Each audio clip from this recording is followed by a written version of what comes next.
Value Electronics recently did a shootout where they told you the Sony wins and is the #1 TV more or less. Now today I'll be weighing in and giving you guys my thoughts as one of the many experts here in the AV community based off of the feedback that I received from the community. So smack a like on the video because I'm getting to the point right now.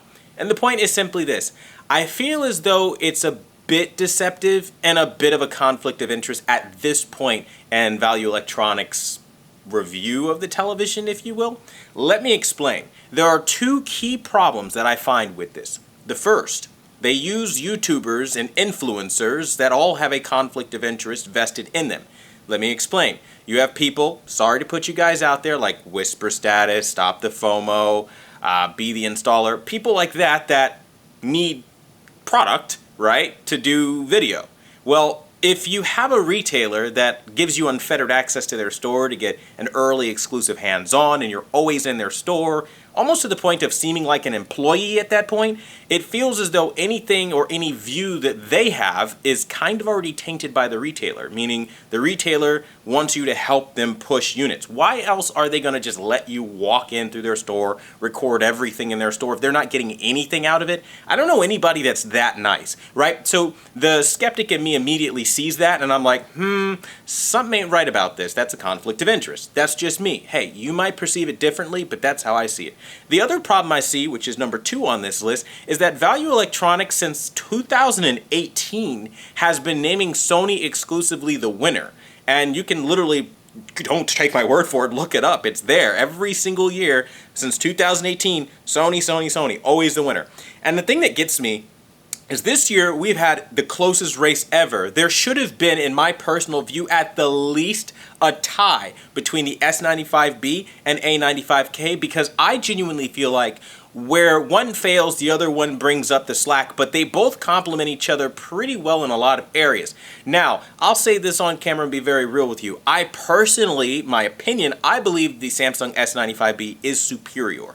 And the reason for that is it's brighter, it has more features, it's just a more capable television, it's not as heavy, it doesn't, again, have that same brightness limitation that the Sony has that we know about, there's not raised black as an issue, there's a lot of things that Samsung does right that Sony doesn't, but counteractively, Sony's processing tends to be pretty good, but then again, Sony tends to love to give you a ton of artifacts when things start moving really fast across the screen at lower frame rates. So it gets a little sticky and a little messy. And my point being is that with all these things kind of considered, you're basically saying that Sony just wins when you go up against the S95B when you give it the second spot. And I think that it's unjustified because the metrics used for measurement are outdated. There is no one alive that can tell me that the TVs we have today can be fully realized with Rec. 709 color. That's why everybody is excited for HDR content.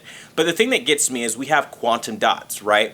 That color advantage of adding a quantum dot filter is not going to go away just simply because you decide, you know what, I want to stick in Rec. 709 color spaces and just leave it there forever. Like, you have to be creative with these TVs to see what they're truly capable of, and that's the other problem here. I'm the only AV person out here right now that I know of that is willing to take unorthodox approaches to truly see what the television is capable of, because so far we have a bunch of people who call themselves scientists that don't ever want to take any risks. I don't know about you, but a scientist that can't take a risk isn't much of a scientist at all. And as somebody who loves display science, I'm always about pushing the envelope. What can we do next? What monster can we make, right? Like with the settings and with all the stuff that we do, what can we get out of it? And it seems like the narrative is really simply put, Sony wins because it's accurate in accordance to Rec. 709, which we valued since like 30 years ago. It's like, it's almost like they prioritize seniority and how long something has been a standard versus trying to see what it can do today by today's standards of quantum dot color. Because again, if you take quantum dot color and you put it in a wider color space, it's gonna look amazing. If you use picture processing that they offered you to give you the most out of your product, you're gonna see some crazy stuff, right? And so for me, as a guy that loves this stuff, I really get annoyed when every year they award TVs based on outdated metrics. And another thing that really bothers me is that the narrative is already set in stone. Sony approaches these retailers and influencers alike to tell you what you think before you even have a chance to speak. Now, every industry is like this, but it's getting worse in the TV world where you can't even buy a television without walking into a Best Buy and seeing Value Electronics Shootout winner attached to a Sony TV. Well, now Sony is directly influencing your buying decision by plugging Value Electronics Shootout in Best Buy on the purchase. And it gets to the point where it's like, this is a conflict of interest that doesn't necessarily represent the truth, because when you have somebody's opinion, because that's what it is, that Sony is the winner, that might not be the case for people who, I don't know, want all 4 ports to have HDMI 2.1. What do you do then? And in situations like this, it's really deceptive, because people think, okay, sure, Best Buy wouldn't lead me wrong, Sony wouldn't lead me wrong, hey, let's buy this. This is the best, right? It's the shootout winner. But this is why I take such a protest to this. Now, this is completely unrelated, but kind of on the same topic here.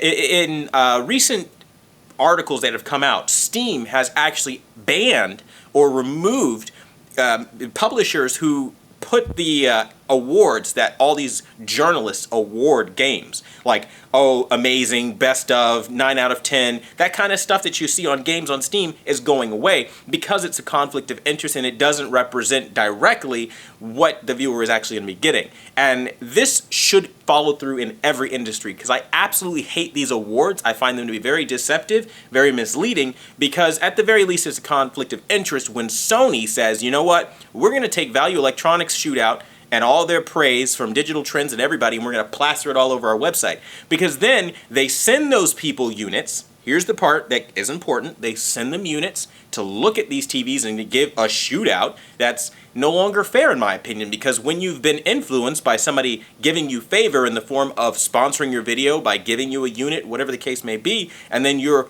just directly giving a positive read every single time, I mean, this is traced back since 2018, folks. At a certain point, it starts to become a pattern of behavior that you can tie back to a conflict of interest. And for me, that's where I find the shootout disingenuous. The other part that makes it disingenuous is I see guys up there that truly don't really have a reason being up there over the years. Like, they're just regular YouTubers and everyday people. And I kid you not, your opinion probably holds more weight and you probably know more than some of these people. Now, I'm not going to name names. You already know who they are. But the point is, it's like when you see people who are just dudes that are passionate about it being the judges on these panels, it's a joke, because you could have done that.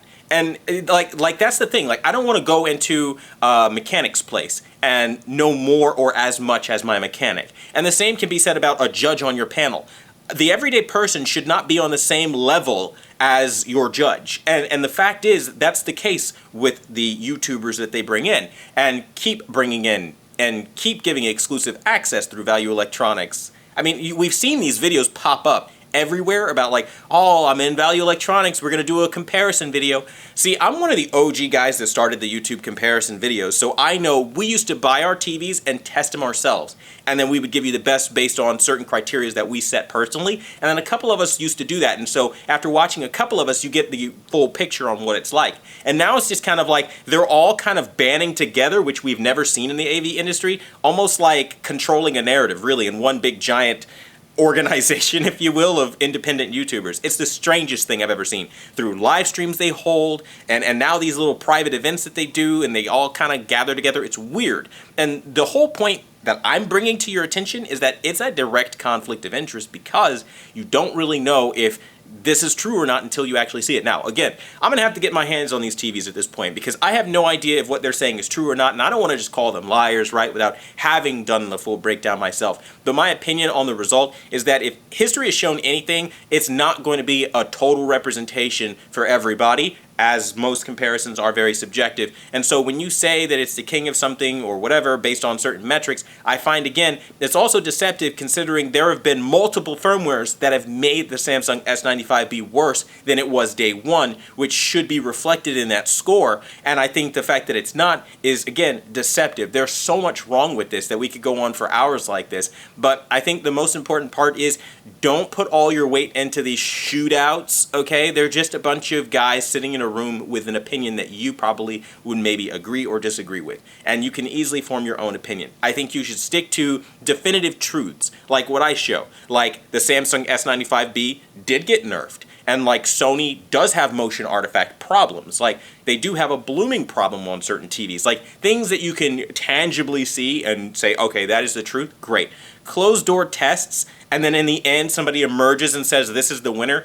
I don't put a lot of stock in that because there's a lot of room for manipulation through picture mode that you selected, through time of day, through how you watch it, how you view it, the kind of content, your method of calibration. As I mentioned, again, calibrating the 30-year-old reference standards is not going to cut it if you're talking about pushing these TVs to their precipice to see exactly what is the absolute pinnacle they can reach. And so for me, if you guys genuinely want my take as a true expert that knows what he's doing, I think that you should really not put a lot of stock into shootouts, okay? So hopefully this answers the question you guys have been having about my opinion on the winner. I think, again, it could go either way. I think for some things Sony will come out ahead, but other things it would be the Samsung, which is why I think the only right answer for that shootout should have been that they tie, because they are very close neck and neck as far as capability, is at least as far as quantum dot aspect and then different processing things. I mean, right down like they have similar technologies like real depth enhancer on Samsung and the cognitive processor on the Sony. I mean, really, they're very, very similar. It's really going to come down to personal preference at the end of the day. Samsung's going to have more saturated, vibrant color. Sony's going to be a little bit less, but still vibrant. You got to pick your animal. And I think that's something that we can, and again, I'm saying this after like years of seeing Sony and knowing how they get down. And again, it'll be the same thing. But again, we'll try to do a full breakdown and test for you guys to see. But that's really where I stand with this whole thing. So I want to thank you guys so much for watching the #1 brand in honesty. Until the next video, I'll see you guys later.